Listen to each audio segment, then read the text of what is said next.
दोस्तों नमस्कार। नोटबंदी के 8 साल बाद भी पुराने नोटों का जाल अभी तक फैला हुआ है।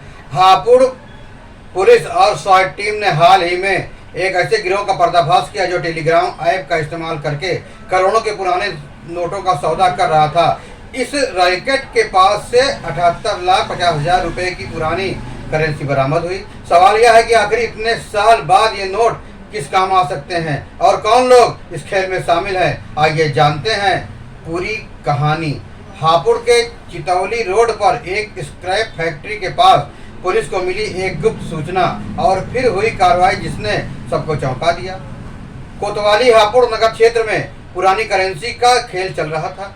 पुलिस ने जब सूचना को पुख्ता किया तो स्वाट टीम को साथ लेकर तुरंत छापा मारा। संदिग्धों को रुकने का इशारा किया लेकिन वे भागने लगे। पुलिस ने चारों ओर से घेराबंदी कर 6 लोगों को दबोच लिया। गिरफ्तार किए गए आरोपियों की पहचान इस प्रकार हुई। नरेंद्र कुमार मोहल्ला नबी करीम मोती मस्जिद हापुड़, शरीफ अहमद जामुन वाली मस्जिद के पीछे हापुड़, पीर बाउद्दीन हापुड़ विकास उर्फ विक्की, राजीव विहार हापुड़ अनल, मोती कॉलोनी धोबी वाली गली हापुड़, राम अवतार ग्राम गुगेर थाना मैनाठे मुरादाबाद, हितेश उर्फ शालू पंजाब कॉलोनी बिजनौर। ये सभी लोग मिलकर करोड़ों के पुराने नोटों का कारोबार कर रहे थे। और सबसे चौंकानी बात यह है कि ये सारा नेटवर्क टेलीग्राम ऐप पर चल रहा था। पुलिस ने आरोपियों से 78,50,000 रुपए के पुराने नोट 500 और 1,000 के बरामद किए। जांच में सामने आया कि आरोपी आपस में टेलीग्राम ऐप से जुड़े थे। वे लोगों को लालच देते थे, पुराने नोट दो बदले में कमीशन या नई करेंसी पाओ।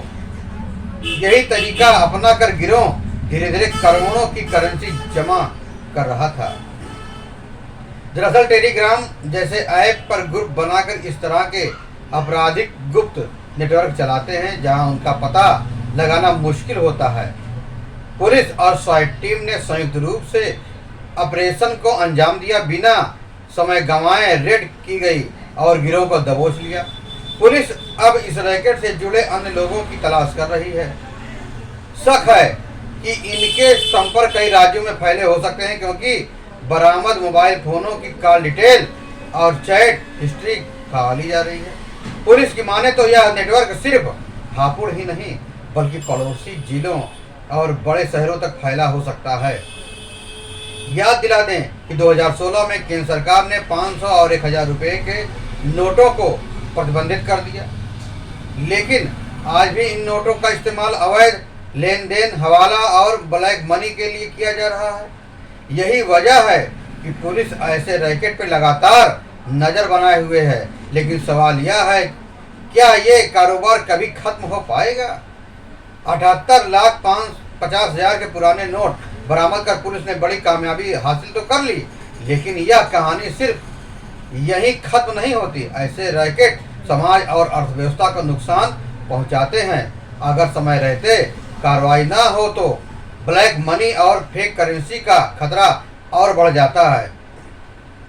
पुलिस का संदेश साफ है, ऐसे लालच में ना पड़ें। कोई भी जानकारी हो तो तुरंत प्रशासन को दें क्योंकि हर जानकारी एक बड़े अपराध को रोक सकती है। सोचिए 2016 में जब नोटबंदी हुई थी तो पूरा देश कतारों में खड़ा रहा। आम आदमी ने अपना खून पसीने की कमाई जमा कर नोटों में बदली। कई बुजुर्ग, महिलाएं और मजदूर दिन रात लाइन में खड़े रहे। उस वक्त हमें लगा कि अब काले धन और पुराने नोटों का खेल हमेशा के लिए खत्म हो जाएगा, लेकिन हकीकत यह है कि आज भी 500 और 1,000 के नोट छिपकर रखने वाले गिरोह सक्रिय हैं और यही नोट आज पुलिस के छापे में 78,50,000 की शक्ल में पकड़े गए। फिर भी धीरे धीरे कट होता रहा। पुलिस द्वारा जब्त पुराने नोटों के ढेर पर यह सिर्फ एक गिरोह की कहानी नहीं है बल्कि उस सोच की भी तस्वीर है जिसमें कुछ लोग देश के कानून को ठेंगा दिखाकर फायदा उठाना चाहते हैं। जहां एक आम आदमी टैक्स भरता है, मेहनत करता है, वहीं ऐसे गिरोह अवैध तरीके से करोड़ों की करेंसी इकट्ठा कर रहे हैं। कितने लोग होंगे जिनकी मेहनत की गाढ़ी कमाई इन पुराने नोटों में बंद हो गई है। कितने लोग होंगे जिन्होंने भरोसे के साथ अपना पैसा और बाद में ठगे गए।